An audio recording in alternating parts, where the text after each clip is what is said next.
Kuya Nero at si Ate Colleen. Kaso, hindi ko alam paano pumunta doon. Sino ka? Ako si Fruits! Ano yan?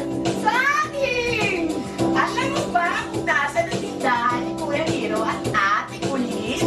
Tindahan ni Ate Colleen at Kuya Nero? Oo! Siyempre, alam ko! Saan? Sa Jupiter Street ng Barangay San Isidro, malapit sa TUMCS! Wow! Para kang mama! Ano ba? May ballpen ba doon? Oh! Meron din doon lapis, papel, pwede rin magpa-xerox, patay,